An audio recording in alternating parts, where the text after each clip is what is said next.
माँ, खाना बन गया क्या? नहीं, अभी थोड़ी देर और, जब बन जाएगा तब बुला लूंगी। माँ, वैसे आज क्या बना रही हो? आलू और प्याज की सब्जी और रोटी। क्या माँ, जब देखो आलू आलू, आप कुछ और क्यों नहीं बनाती हो? कभी पनीर वनीर भी बना लिया करो। आहा, जानता है पनीर कितना महंगा आता है। चुपचाप आलू खा, सबसे सस्ता आलू ही है इस टाइम। अरे माँ, पर कभी कभार तो कुछ और बना लिया करो ना। अरे बेटा, 2 पैसे जोड़ना सीख, आगे काम आएंगे। ललिता की बात सुनकर उसका बेटा राम वहाँ से गुस्से में निकल जाता है। ये कहानी एक ऐसे परिवार की है जो बहुत ही लालची और भुक्खड़ था। ललिता और उसका पति लच्छू राम आला दर्जे के लालची थे। अच्छे खासे पैसे होने के बावजूद वो बड़ी कंजूसी करते थे और इस बात से उनका बेटा राम बहुत चिढ़ता था। लेकिन माँ बाप के सामने उसकी एक न चलती थी। फिर एक दिन, माँ, बहुत तेज भूख लगी है, कुछ खाने को दो ना।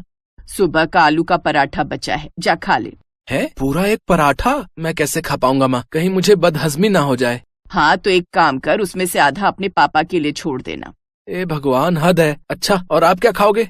अरे मेरी चिंता मत कर, शाम को शादी में जाना है तो हम तो वहीं ढंग से खाएंगे। पर शादी तो रात की है ना माँ। हाँ तो क्या हुआ, अगर अभी पेट खाली रहेगा तभी रात में सारे व्यंजन बढ़िया से खा पाएंगे ना बेटा। आप और मम्मी ना दोनों महान हो कसम से।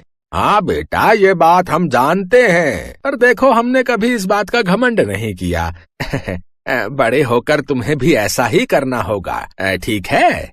हाँ हाँ बिल्कुल पापा। लच्छू राम और ललिता ने उस दिन कुछ नहीं खाया और रात में शादी में उन दोनों ने गले तक भरकर खाना ठूसा। ये देखकर राम को बहुत शर्मिंदगी हो रही थी, लेकिन वो जानता था कि वो अपने माता पिता के स्वभाव को नहीं बदल सकता था। ऐसे ही वक्त गुजरता चला गया। अब राम बड़ा हो गया था। वो रश्मि नाम की एक लड़की से प्यार करने लगा, लेकिन समस्या ये थी कि रश्मि एक गरीब घर की लड़की थी। रश्मि सुनो, कॉफी पीने चलें? हाँ चलते हैं ना, वैसे भी बहुत दिन हो गए तुमने मुझे कॉफी नहीं पिलाई। तो चलो फिर, आज मैं तुम्हें ABCD में कॉफी पिलाता हूँ। अरे वाह, चलो ना, मुझे भी टेस्ट करनी है कि ABCD की कॉफी कैसी होती है। राम रश्मि को लेकर मशहूर कॉफी शॉप ABCD गया। वो दोनों एक दूसरे का हाथ पकड़कर बातें कर रहे थे। तभी राम ने शॉप के बाहर देखा जहाँ उसके पापा और मम्मी कंधों पर बड़े बड़े थैले टांग कर चल रहे थे। पापा मम्मी यहाँ क्या कर रहे हैं? हे भगवान, अगर इन्होंने मुझे यहाँ बैठे देख लिया तो मेरी खैर नहीं। क्या करूँ, अब कहाँ जाऊँ?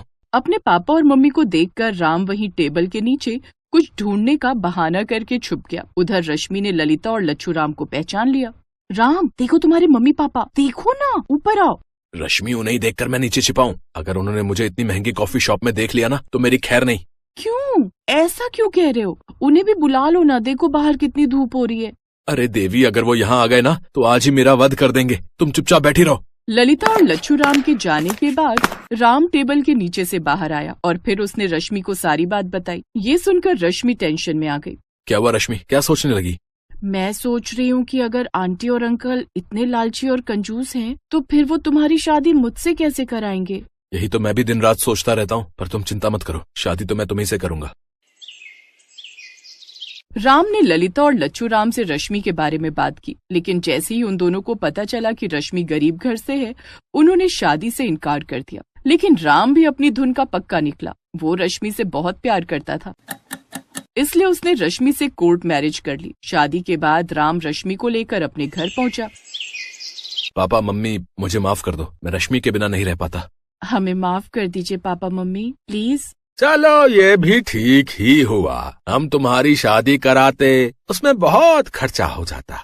अपने ससुर की बात सुनकर रश्मि हैरान रह गई। उसे आज एहसास हुआ था कि उसके सास ससुर कितने आला दर्जे के कंजूस थे। ललिता और लच्छू राम ने रश्मि को अपना तो लिया था, लेकिन उन दोनों के मन में दहेज न मिल पाने का बहुत मलाल था। इसीलिए ललिता और लच्छू राम रश्मि को नीचा दिखाने की कोशिश करते रहते। फिर एक दिन, रश्मि ये लो, आज खाने में पुलाव बना लो। बाप रे, मटर तो कितनी महंगी हो गई है, पता नहीं तुम्हारे घर में पुलाव बनता होगा भी या नहीं। वैसे एक बात कहूँ, तुम्हारे तो भाग खुल गए इस घर में शादी करके। ललिता की ये बात सुनकर रश्मि और राम दोनों को बहुत बुरा लगा, लेकिन वो दोनों उस वक्त खून का घूंट पीकर रह गए। रश्मि को लगा था कि धीरे धीरे ललिता सुधर जाएगी, लेकिन ललिता के दिमाग में तो कुछ और ही पक रहा था। अगले दिन, अरे राम बेटा, एक बात करनी थी तुमसे। हाँ माँ, कहो ना। वो जो शिव टूर और ट्रेवल्स वाले हैं ना बाजार में, हाँ, उन्होंने कोई ऑफर निकाला है। वो तीर्थ यात्रा पर नेपाल ले जा रहे हैं। पैसे भी ठीक हैं, तो तेरे पापा और मैं सोच रहे थे कि हम लोग भगवान के दर्शन कराएं।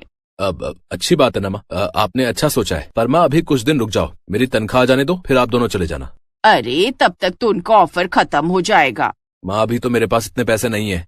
अरे तू एक काम करना, रश्मि के पापा से उधार मांग ले, दोनों घर एक ही तो हैं। ठीक कह रही हूँ ना मैं।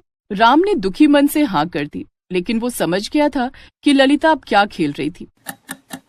उधर किसी तरह से रश्मि के पापा ने पैसे इकट्ठे करके राम को दे दिए, लेकिन अभी तो ललिता का खेल शुरू हुआ था।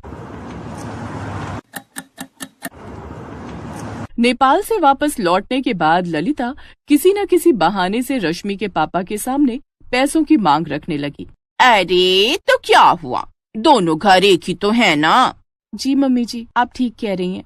ऐसे ही वक्त बीतता गया। एक दिन रश्मि ने घर में सबके लिए बिरयानी बनाई, जो सभी लोगों को बहुत पसंद आई। तभी बिरयानी खाते हुए, अरे वाह बहू, बहुत अच्छी बिरयानी बनाई है, कहाँ से सीखी? माँ ने सिखाई है मम्मी जी। क्या बात है, क्या बात है। अच्छा, वैसे कभी तुम्हारे माता पिता ने हमको खाने पर नहीं बुलाया। एक काम करो, उनसे कहो कि हम इस संडे सब लोग उनके घर आ रहे हैं, उनके हाथों की बिरयानी खाने, और उनसे कहना कि बढ़िया से बिरयानी बनाए, बादाम काजू डालकर। जी मम्मी जी। ललिता की बात सुनकर रश्मि बहुत टेंशन में आ गई। वो जानती थी कि पैसे देकर उसके पापा के पास ज्यादा पैसे नहीं बचे थे। ऐसे में पूरे ससुराल की बिरयानी दावत करना उसके पापा के लिए बहुत भारी था। वो इस समस्या से निकलने का उपाय ढूंढने लगी, और फिर जब संडे आया तो सारे लोग रश्मि के घर पहुंच गए। उन्होंने देखा कि खाने के लिए बहुत ही शानदार बिरयानी रखी थी, जिसमें काजू किशमिश बादाम भरे हुए थे। ये देखकर भुक्कड़ ललिता और लच्छू राम की खुशी का ठिकाना नहीं रहा। लीजिए मम्मी जी, मेरी माँ के हाथ की बिरयानी खाकर देखिए। हाँ हाँ, क्यों नहीं, सब